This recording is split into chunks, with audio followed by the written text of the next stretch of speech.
Hello everyone, this is Mumbo here, welcome back, and today we're going to be taking a look at 5 farms that you will need in Minecraft as part of the Minecraft Essentials series. Now one thing that I want to say before we begin is this video is not going to feature any XP farm designs, but if you would like to see a video dedicated to those, then please be sure to hit that like button and I'll crack straight on with it. Another thing that I want to say is that some of the farms featured in this video might not tickle your fancy, so for that reason, I've put a bunch of alternatives down in the description by me and other YouTubers, and I'll be really happy if you were to check those out. But anyway, I think that's enough nattering on, so let's crack on with this little countdown. Now this first design is an improved version of my very popular cow farm that also works with pigs as well as sheep because they now produce mutton.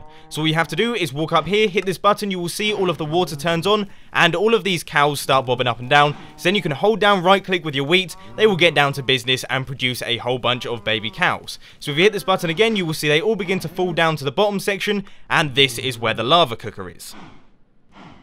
Then it's just a little bit of a waiting game for these little guys to grow up, but once they have, all you have to do is hit this button here. You will see the lava gets dispensed, setting all of the cows on fire, and when they die, they will drop a nice piece of roast steak that will all flow into this bottom hopper here and down into the chest. That will gradually fill up, and you can see you have got yourself a very nice looking dinner for tonight.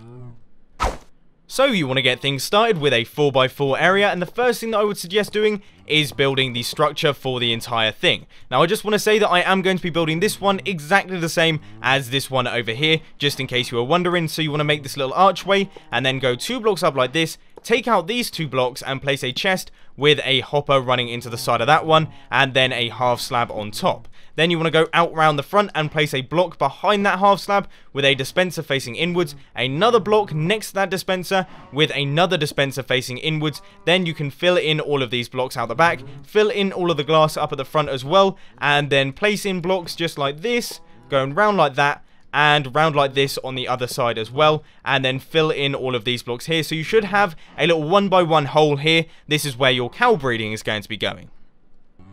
Next up, you want to go to the top left, place down a button with 2 pieces of redstone dust like this, take out this block and place another piece of redstone dust so that it would power this dispenser. Then you want to chuck your water bucket down into that dispenser, and that will be the whole breeding section done, apart from the fact that you will need a sign on this block right here to stop all of the water flowing downwards. Now you want to go down to here, place a button right next to this piece of glass, place a repeater running straight into a sticky piston facing upwards with a block on top just like that. That's going to create a monostable circuit. Then you want to place a repeater running into this block that is below this dispenser, redstone dust right here, a repeater, set it to 3 ticks running into a block with redstone dust on top, and then inside that dispenser you want to place yourself some lava. Now you want to go around this side and just cover up all of this area with glass to stop any of the lava flowing out, and that should be everything done. So if you hit this button here, you will see that you get your water dispensed, and if you hit this button here, you should see that you get a very quick pulse of lava.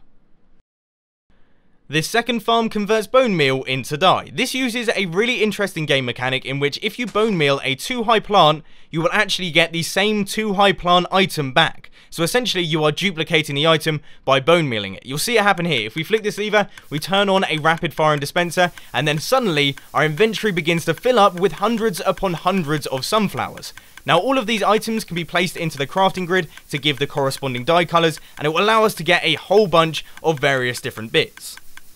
So to build this one, you want to get things started with a 3x3 area. Take out the bottom left block, place down your grass block with a dispenser running into the side of that one.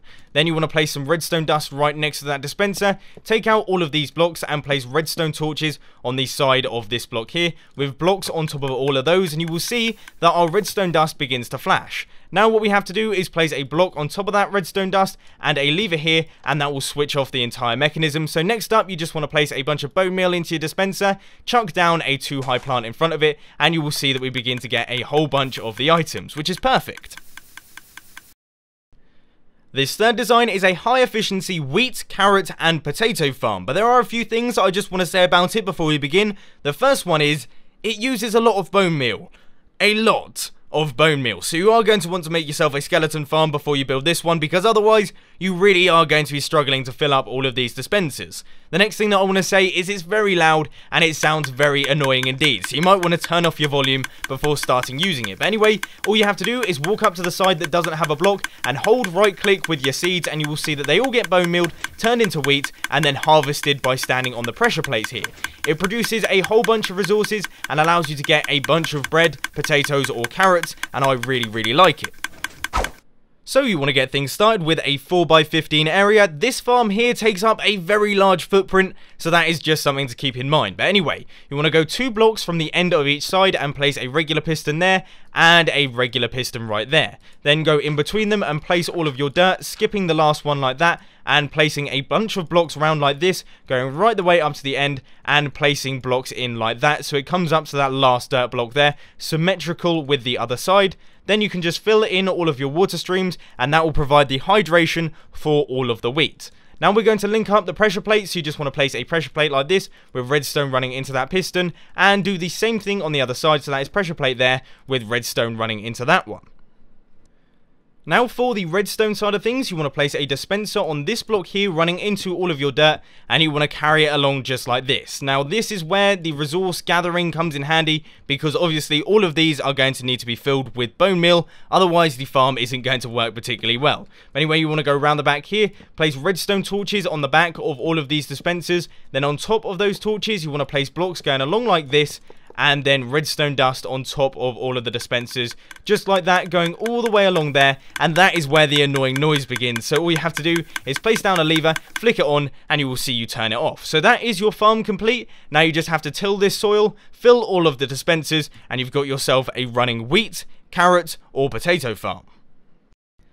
This fourth design is a fully automatic melon farm. You just have to build it up and then leave it running, and it will produce melons for you all day and all night long. As you can see here, if a melon grows, it will be pushed off into the hoppers. But what you did see there is that items in Minecraft can be a little bit strange, especially when they're interacting with pistons, and occasionally you do lose a couple. But generally speaking, the rates on this thing really are quite good. To build this one, you want to get things started with a 4x10 area, and the first thing that you want to do is go 2 blocks from the end, take out all of these blocks and replace all of them with dirt. This is where all of your melons are going to be going. Now the first thing that I would suggest doing is tilling this soil here, placing down your melon seeds and giving them a bone meal, going 2 blocks along like this, and then tilling these 2 melon seeds and then bone mealing those ones. And then you want to do the same thing for the end one right here. So that is melon seeds and then the bone meal just like that. So that means that you are going to have 4 possible spots for melons to be growing. Now you want to head along like this, take out all of these blocks right here and place hoppers down next to those. And then right at the end, you just want to place yourself a chest. That is where all of your melons are going to end up. Now for the redstone part, you want to head over to this first melon stalk here, place a sticky piston facing upwards, a cauldron on top, and then you want to fill that one up with water. Then you want to place 2 regular pistons facing inwards right there, just like that, and then 2 regular pistons facing upwards, and then another 2 regular pistons facing inwards. Obviously these ones here are going to be pushing your melons, and these ones here are going to bud activate these pistons. They're the fastest way I could possibly think to update these next pistons along. Anyway, next to this cauldron here, you want to place a block with a comparator running outwards, running into a block with redstone dust on top, a block like this, and then a block just here with a repeater running into a long line of redstone, which is going to be diagonal to all of the pistons, which means that all of these will be converted into a bud switch. So then if we place a block next to them, you will see it gets pushed outwards, and that is your melon farm all done. Just one quick thing that I want to say before we begin this tutorial is if this design isn't quite fancy enough for you, then there is an absolute peach of a design down in the description. It is one of my favourite videos I have ever recorded, and I would highly suggest checking it out if you want to.